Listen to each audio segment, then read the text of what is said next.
Frugal Sim videos are powered by Jetline Systems. Hello YouTube, this is Frugal and this is a review of Rex WeatherForce 2020, which is their weather system for Microsoft Flight Sim 2020, the newer, sober one. I've been using this for a little while, but this is the first time I've done a review. It's actually going to be quite tricky to review because there's actually not much to see. It's all in the sim.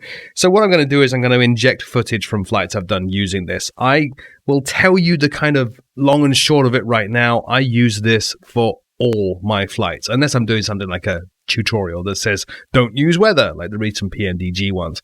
What it does, it sounds a little bit pointless, to be honest. What it does, it injects weather into the simulation. Now, Microsoft Flight Sim does a pretty good job of injecting weather itself and drawing the weather and making it quite attractive and dynamic, but it's not actually terribly accurate, and there's a lot of power hidden underneath the hood, which, to be honest, Microsoft's built-in, or Asobo's built-in engine really doesn't take advantage of.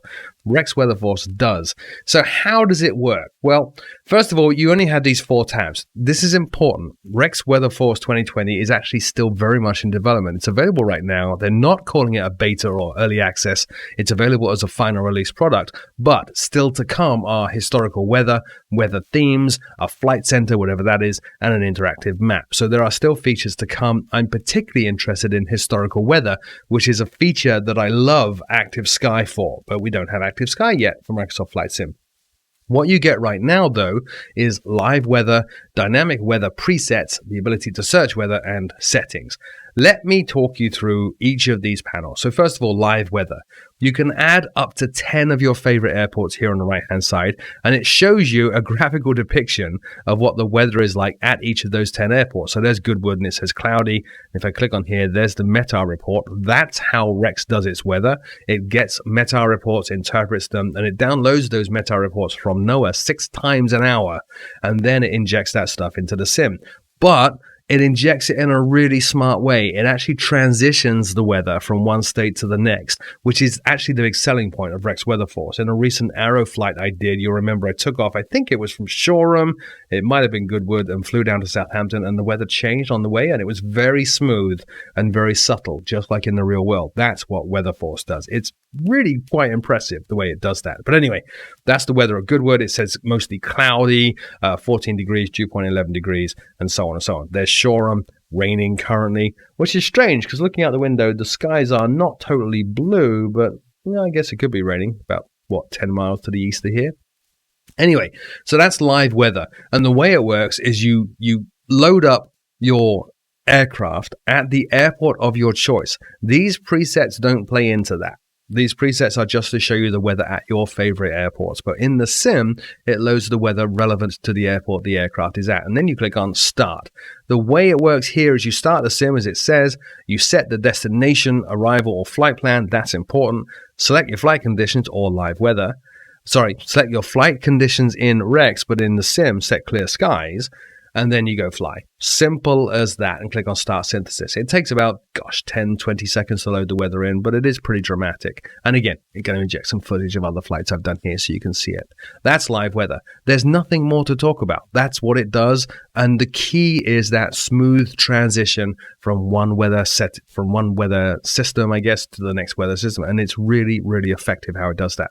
Dynamic weather presets are the bomb. I've used these a couple of times. So that Aero flight, I did the foul weather Aero. That was using a dynamic weather preset.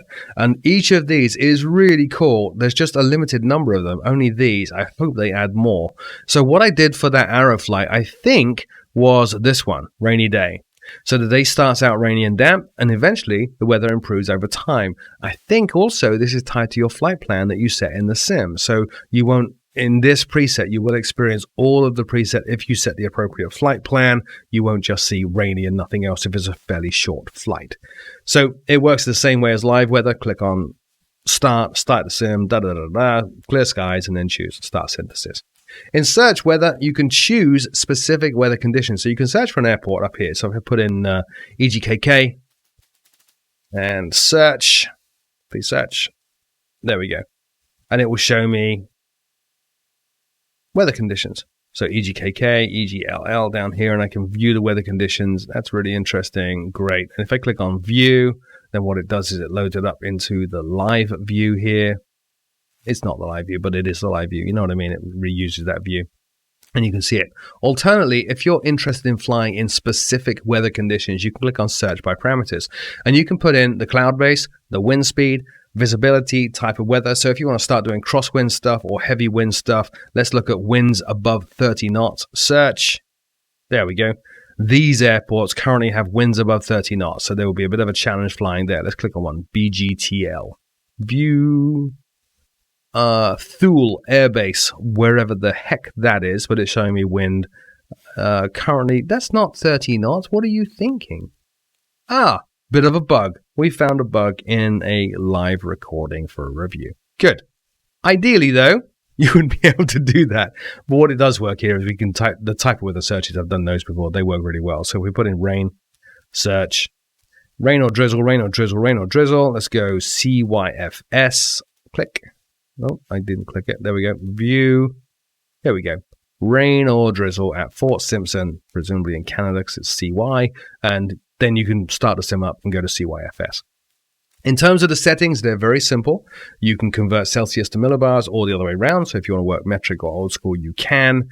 Enable aerosol this injects aerosol dynamics into the flight, which is very, very complex, and I probably can't explain it, but basically how moisture moves around in the air and how it affects the aircraft. Now, these two settings are actually very important. Enable real-time weather injection and enable instant weather load. And enable persistent weather load. So this one obviously enables weather to be injected into the sim, but then these two, instant or persistent. If you do instant, then as you move from area to area, it will load in the new weather for that area, which can be quite jarring if the weather dramatically changes. You saw on my favorite airports in live weather that Shoreham, which is only 10 miles away, it's actually raining, but right here it's not too bad outside. So flying just a little 10-mile hop here, the weather would change quite dramatically. What I tend to do, though, and what they recommend is enable persistent weather load.